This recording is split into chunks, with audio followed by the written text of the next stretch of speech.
여러분, 우리가 그 일생을 살아가면서 제일 중요한 것들이 뭘까요? 우선 첫 번째로는 생명이겠죠.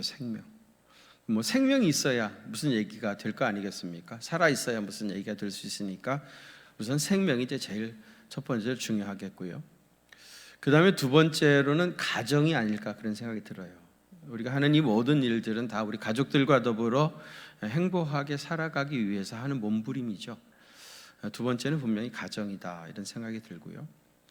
그 다음에 세 번째로는 좀 세속적인 것 같지만은 물질이다 이제 그런 생각이 듭니다. 왜냐하면 물질이 있어야 뭐라도 할 수 있으니까요. 생명, 가정, 물질 이런 것들이 이제 우리가 살아가는데 가장 기본적으로 필요한 것들인데요. 우리가 지금 10계명 공부를 계속하고 있는데 제6계명이 뭐였죠? 살인하지 말라. 이거는 이제 생명에 관한 계명이라 할 수 있고요. 제7계명은 간음하지 말라. 이것은 가정에 대한 계명이라고 할 수 있겠고요. 오늘 8번째 계명 도둑질하지 말라. 이것은 물질에 관한 말씀이라 할 수 있습니다.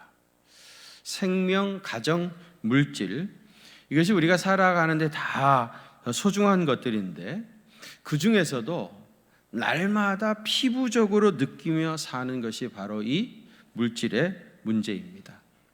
우리 무의식 중에 이런 이야기들을 종종 하죠. 돈 한번 원 없이 좀 써봤으면 좋겠다. 돈 없으니까 참 서럽더라. 돈이 좋기는 좋더라. 그런 이야기들 그저 푸념 섞인 말로 하지 않습니까? 정치, 경제, 사회, 문화, 교육, 신앙 할 것 없이 모든 것이 물질과 깊은 관계가 있고 우리 가정의 평화와 행복, 사랑도 이 물질과 깊은 연관이 있습니다. 어쩌면 성경에서도요 가장 많이 다루고 있는 주제 중에 하나가 바로 이 물질 문제입니다. 우리 성도님들이 많이 읽으신 김미진 씨의 그 왕의 재정이라고 하는 책에도 보면 그 서론에 이런 얘기가 있어요. 성경의 믿음에 대해서는 215번 나왔고요. 구원에 대해서는 218번, 그리고 재정에 관해서는 2084번이나 나왔다는 거예요. 세상에 이렇게 많이 나왔을까 깜짝 놀랐죠. 재정에 대한 문제가 성경에 이렇게 많이 나온다는 거예요. 왜 이렇게 성경에 재정에 대한 문제가 많이 나오겠습니까? 하나님께서 돈에 대해서 관심이 많아서 그렇겠습니까? 재정 문제가 우리의 삶에 너무나 중요하기 때문입니다. 그래서 실제로 돈 때문에 울기도 하고 웃기도 하고 행복해하거나 불행해지기도 하고요. 우리 삶의 질을 결정하는 것이 바로 이 물질의 문제입니다. 여러분, 재물은 선한 것일까요? 악한 것일까요? 재물은 축복입니까? 저주입니까? 성경에 보면은 분명히 재물은 하나님의 복이라고 말한 부분도 있어요. 예를 들면 아브라함이나 이삭이 마침내 하나님께 복을 받아가지고 큰 부자가 됐다, 거부가 되었다. 분명히 물질은 하나님이 주시는 복이죠. 그런데 또 다른 데 보면은 부자가 되는 것이 천국에 들어가는데 많은 장애 요인이 될 수 있다. 그래서 부자가 천국 가는 것이 마치 낙타가 바늘귀로 들어가는 것처럼 어렵다. 이제 그런 말씀도 있는 것도 사실입니다. 중요한 것은 재정 그 자체가 아니라 그것을 어떻게 다룰 것이냐. 그것이 이제 문제입니다. 하느님께서 아담과 하와를 지으시고 그들에게 주셨던 첫 번째 말씀은 땅을 정복하라 하는 명령이었죠. 땅을 정복하라 하는 말은 다르게 얘기하면은 물질을 잘 다스리는 자가 되라. 그런 뜻인데요. 여러분은 지금 물질을 잘 다스리고 있다고 생각하십니까? 아니면 혹시 내가 이미 물질에게 정복을 당해가지고 물질에 끌려다니고 있는 건 아닙니까?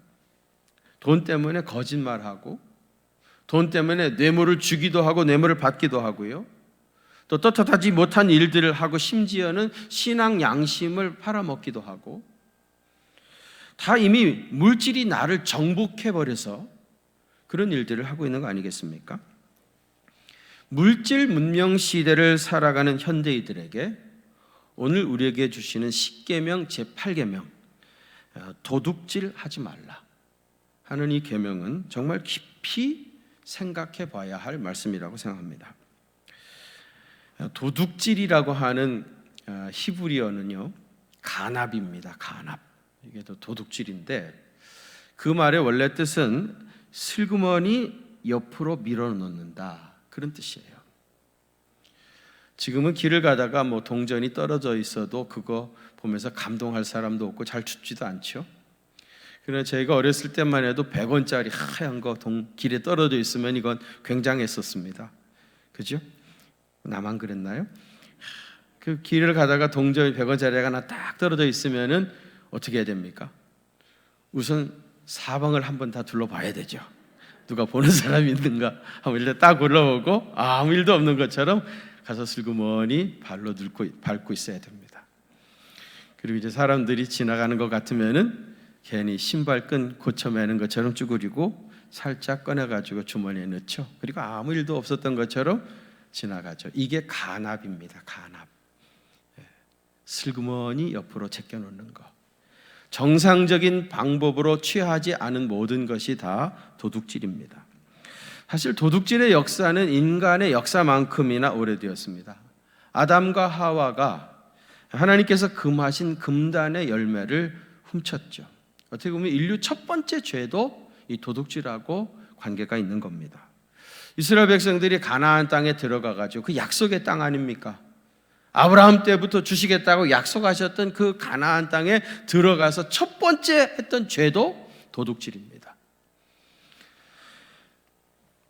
그 아간이 여리고성이 정복할 때에 신할살 외투 한 벌하고 은 200세겔, 금 50세겔을 훔쳤던 것, 그것이 결국은 문제가 되어가지고 아이성 전투에서 크게 패하지 않았습니까? 약속의 땅에 들어가서 빠졌던 첫 번째 죄도 도둑질이었던 겁니다. 또 예수님의 제자인 가룟 유다가 돈꾀를 맞고 그 돈을 도둑질하다가 결국은 예수님까지 팔아먹는 그런 도둑질을 하게 되었습니다. 여러분, 사도행전에 나오는 초대교회가 얼마나 건강한 교회였습니까? 그래서 초대교회로 돌아가자, 초대교회로 돌아가자, 그런 얘기들을 많이 하는데 그 건강했다는 초대교회도 불미스러운 일이 발생했죠. 사도행전 5장에 나옵니다. 아나니아와 삽비라가 도둑질을 하죠. 그래서 남편과 아내가 둘 다 차례대로 죽는 그런 불행한 사건이 발생을 했습니다. 교도소에 있는 죄수들이 그런 얘기를 한다고 그래요. 우리는 돈 없고 힘 없는 도둑놈들이고 저 바깥에는 돈 있고 힘 있는 도둑님들이다. 그러니까 도둑놈 아니면 도둑님이라는 겁니다. 어쩌면 그들의 말이 약간은 일리가 있을런지 모르겠습니다. 우선 여러분, 구체적으로 무엇이 도둑질인가 하는 걸 먼저 정리할 필요가 있겠죠.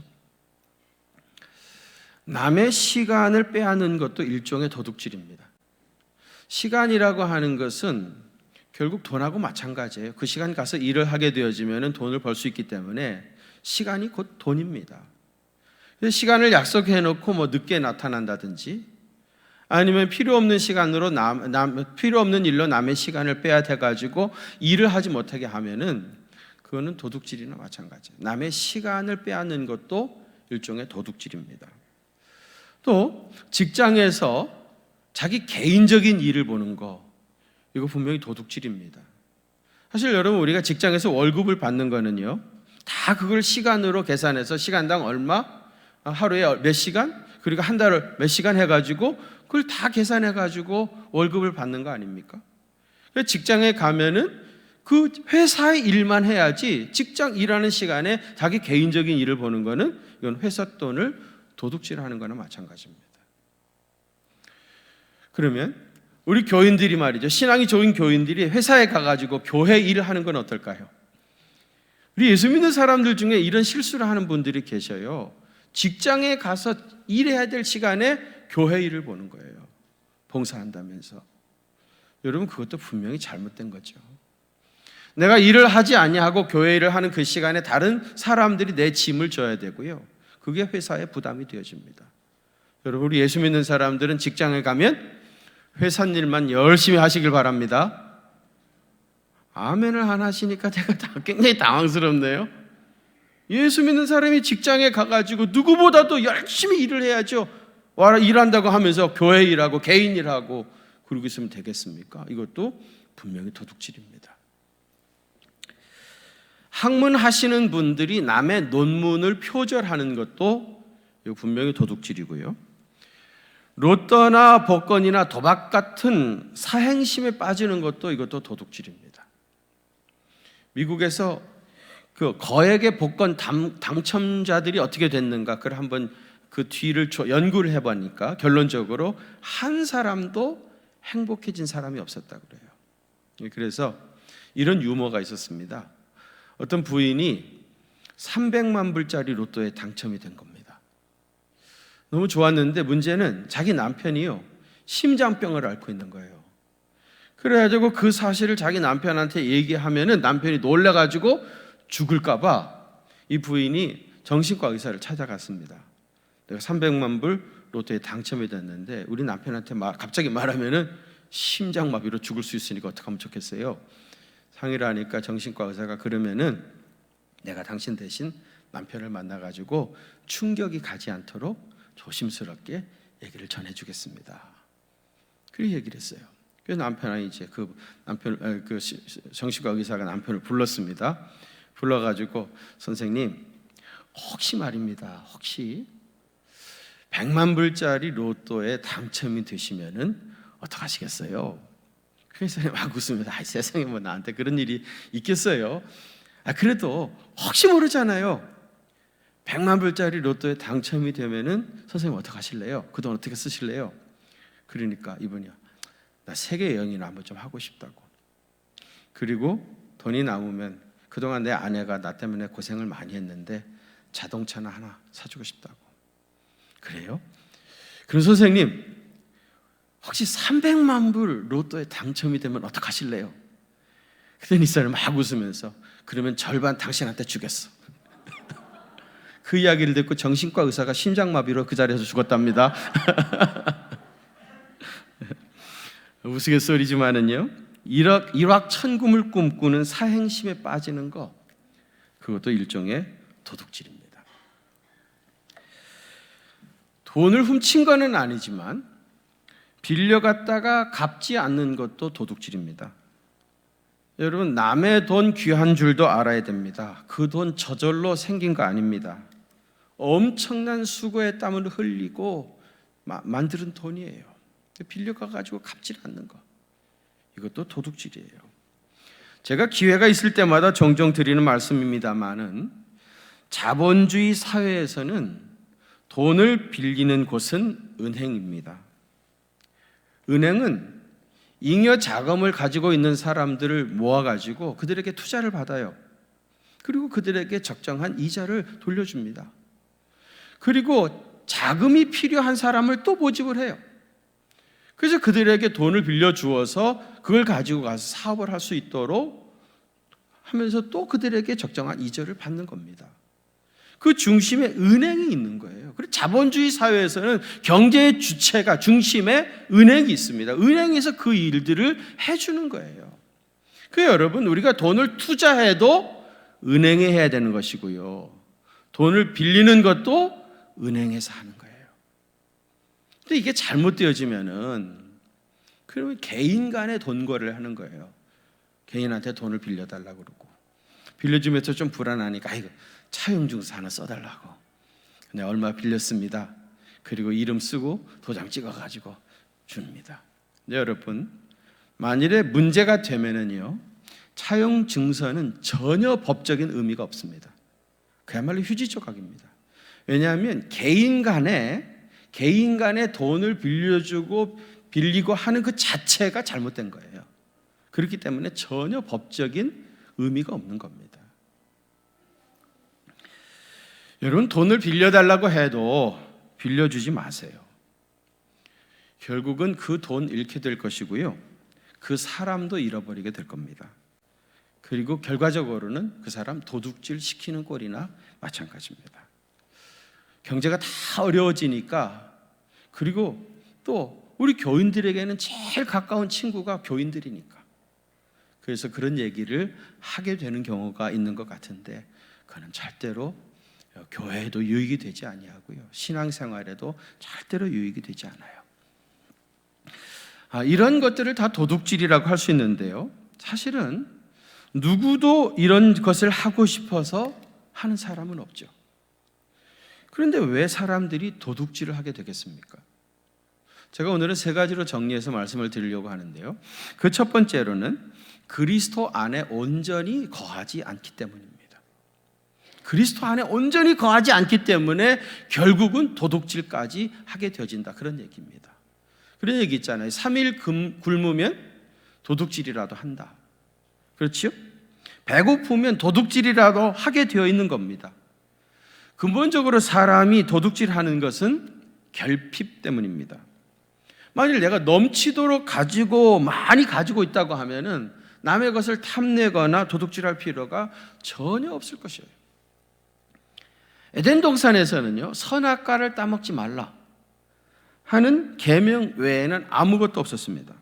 거기서는 도둑질하지 말라, 남의 것을 탐내지 말라, 거짓말하지 말라, 이런 계명들이 전혀 필요하지 않았습니다. 모든 것이 다 풍성하다고 치면은 거짓말할 필요도 없고요, 남의 것을 탐낼 필요도 없고요, 더더욱이 남의 것을 도둑질할 필요도 전혀 없습니다.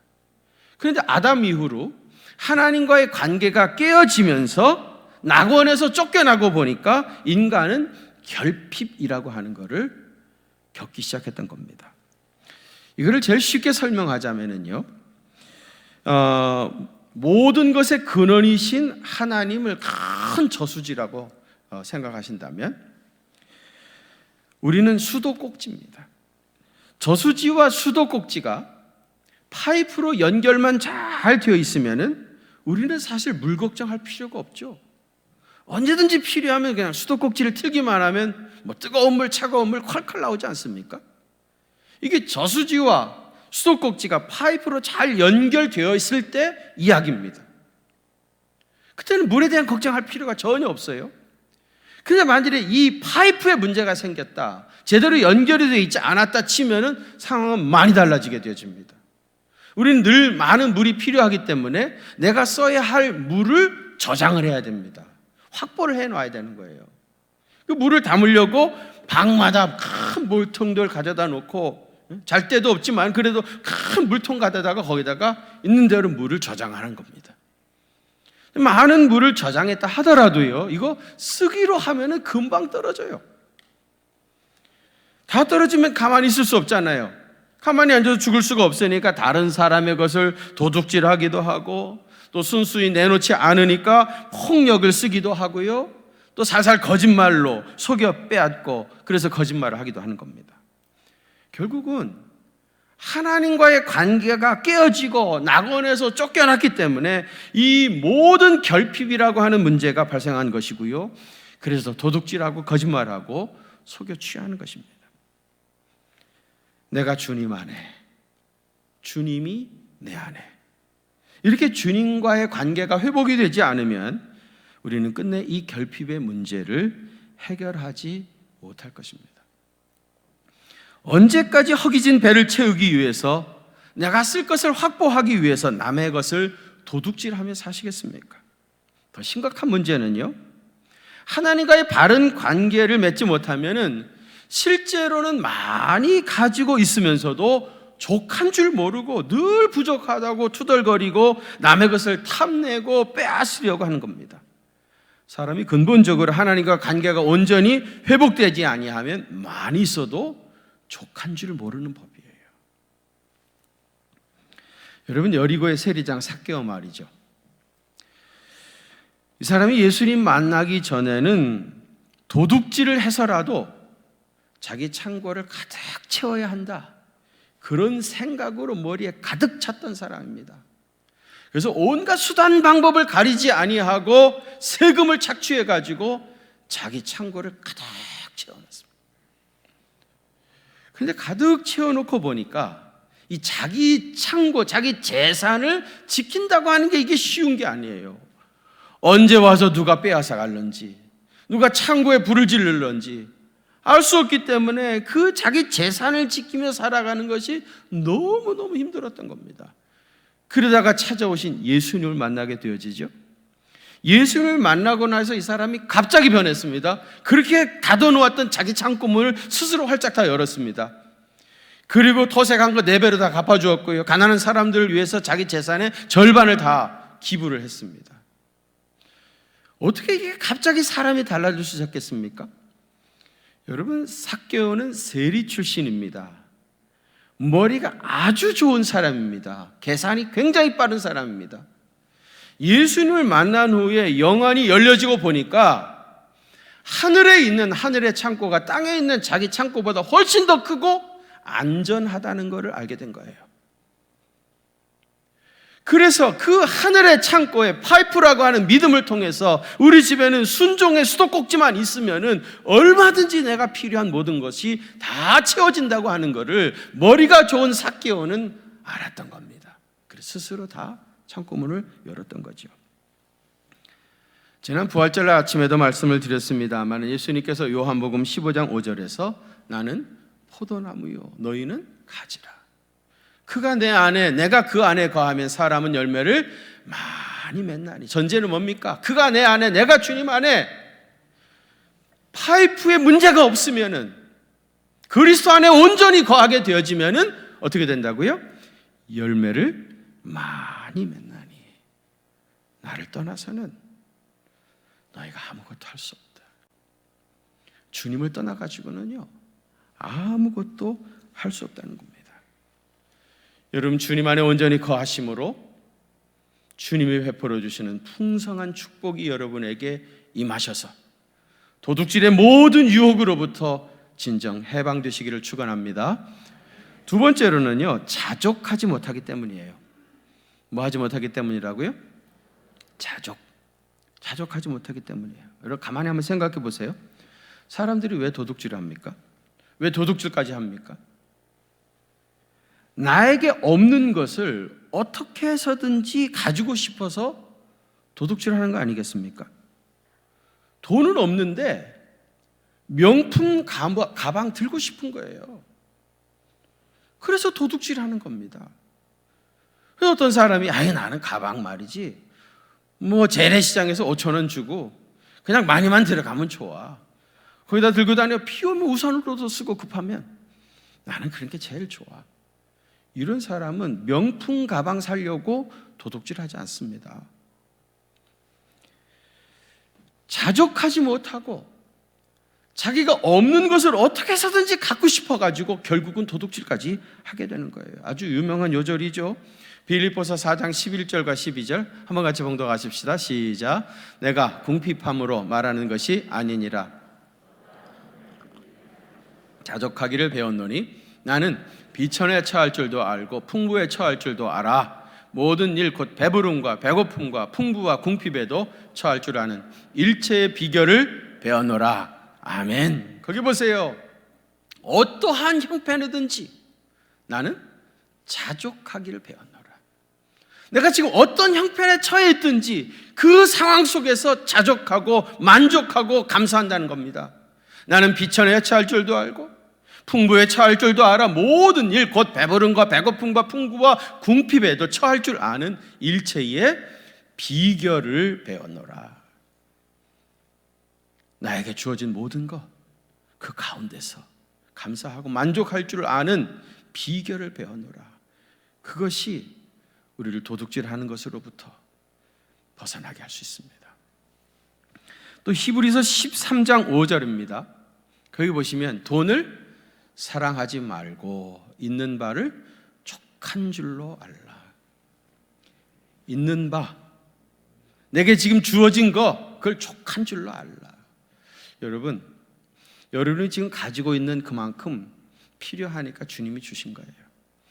내 생각엔 더 좀 많이 가졌으면 좋겠지만 그런 생각이 들지만은 꼭 그런 것도 아니에요. 그랬으면 더 주셨겠죠.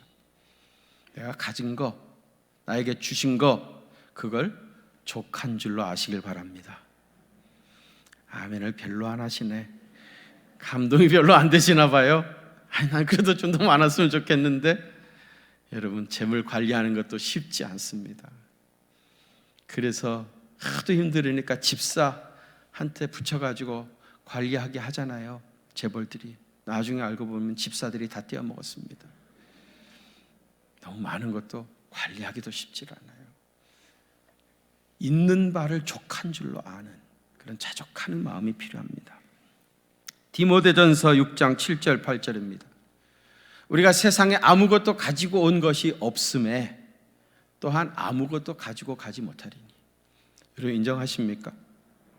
아무것도 가지고 오지 않은 것처럼 한 푼도 가지고 가지 못합니다. 한 푼도. 우리가 먹을 것과 입을 것이 있은즉 족한 줄로 알 것이니라. 오늘 아침에 식사하고 오셨나요? 아침에 식사하셨고 오늘 보니까 다들 좋은 양복들 입고 오셨네. 그러면 족한 줄로 아시길 바랍니다. 먹는 것도 그래요. 너무 뭐 맛있는 거, 비싼 거 뭐 이런 거 너무 찾아다니고 그러지 마세요. 뭐 어디 맛있는 거 있다 그러면 저 부산까지도 가고 뭐 그러지 마시라. 그래서 검소하게 한 끼 먹으면 되는 거 아니에요?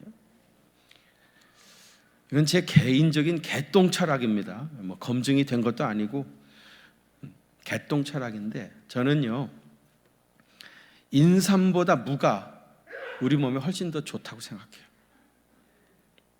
만일에 하나님께서 인삼이 진짜 무보다 더 좋은 것이었다면요 아마 인삼을 무만큼 크게 만들었을 거예요. 아무 때나 심으면 막 팍팍 자라고. 왜냐하면 많은 사람들이 다 먹어야 되니까 크게 그냥 아무 땅에나 심으면 막 푹푹 자라고. 그렇게 누구든지 먹을 수 있도록 그렇게 만드셨을 거예요. 근데 왜 인삼이 조그맣습니까? 몇 년 키워야 됩니까? 그건 꼭 먹어야 되는 몇 사람을 위해서 작게 만드는 거예요. 돈 비싸지만 그래도 먹어야 될 사람들은 먹으라고 만드신 거죠. 인삼보다 나는 무가 훨씬 더 우리 몸에 좋은 거라고 생각해요. 어떤 사람은 인삼 가지고 깍두기 담아 먹는다고 그래요. 나는 그거보다 총각김치가 훨씬 더 맛있습니다. 개똥 철학입니다. 사실 우리나라 백성들의 음식 문화, 소비 생활에 변화가 있어야 된다고 생각합니다. 사치와 낭비는 하나님이 아주 싫어하는 죄 중에 하나이고요, 성도들에게는 그것이 절대로 자랑이 아니고 부끄러운 수치입니다. 창피한 일입니다. 우리 그리스도인들은 평생 근검절약하고 검소하게 살아야 됩니다. 아무리 하나님께서 많이 부어주셔도요 사치하고 낭비하게 되어지면은 결국은 그 공백을 메우기 위해서 도적질을 할 수밖에 없는 겁니다. 자족하는 마음을 가지고 늘 검소하게 살으시기를 바랍니다. 마지막 세 번째로는요, 일하기 싫어하기 때문이에요.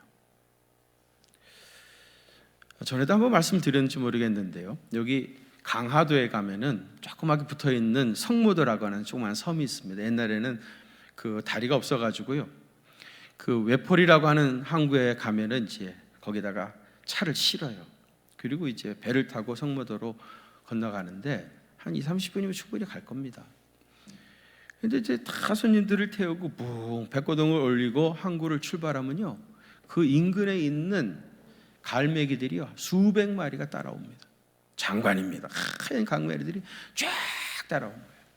왜 따라옵니까? 관광객들이 던져주는 새우깡 받아 먹으려고. 새우깡. 갈매기들은 물속에 들어가서 새우 잡아먹고 살아야 되는 건데요, 얘네들은 관광객들이 던져주는 농심 새우깡의 맛을 들인 거예요. 새우 잡아먹는 것보다 던져주는 새우깡 먹고 사는 게 훨씬 편해요. 그러니까 모여 있다가 배만 출발하고 갈 때 따라가서 먹고 올 때도 먹고 그러면서 쉽게 사는 법을 터득해버린 겁니다. 물속에 들어가서 새우 잡아먹으려고 애를 쓰지 않는 거예요. 근데 여러분, 2017년에 몇 년 전이죠, 강화도하고 성무도하고 연결하는 연육교를 놔버렸어요. 그래가지고 그 배가 없어진 겁니다. 내가 걱정할 일은 아니지만 그 갈매기들 아마 다 굶어 죽었을 것 같아요. 새우깡 얻어먹고 쉽게 사는 비결을 터득했던 그 갈매기들 말이죠, 아마 다 굶어 죽었을 겁니다. 팔자로 얘기하면은 동물원의 사자가 제일 팔자가 좋습니다. 저 아프리카 탄자니아하고 케냐하고요, 세렝게티 내셔널 파크라고 하는 유명한 그 파크 있잖아요. 우리 텔레비에서 많이 보지만 수백만 마리의 그 양떼, 누떼 뭐 이런 게 있는데 말이죠. 그 세렝게티에서 말이죠, 사자가 사냥에 성공하는 비율 20%가 넘지 않는다고 그래요. 천지의 짐승들이 깔려 있는데 말이죠, 사자가 사냥하는데 20%도 성공을 못하는 거예요. 대다수 실패하는 겁니다. 그러니까 사냥을 하기 위해서 얼마나 훈련을 많이 하는 줄 몰라요. 어쩌다가 사냥에 성공해서 먹잇감을 찾았습니다. 근데 여러분, 잡은 그 먹잇감을 지키는 것도 쉽지가 않아요. 그 잡아놓으면은요, 그렇게 길을 쓰고 잡아놓으면은요, 그거 뺏어 먹겠다고 달려드는 하이에나 같은 것들이 달려와요. 그거 지키는 거 쉽지 않아요. 정글에서 말이죠, 사자 새끼를 낳기 위해서 짝짓기 하는 것도 얼마나 힘든지 몰라요. 목숨을 건 싸움을 해야 되는 거예요. 그렇게 해가지고 어린 사자가 태어나잖아요. 어린 사자가 정글에서 생존할 수 있는 확률이 20%가 안 됩니다. 나머지 80%는요, 어렸을 때 다른 짐승한테 다 잡혀먹는 거예요.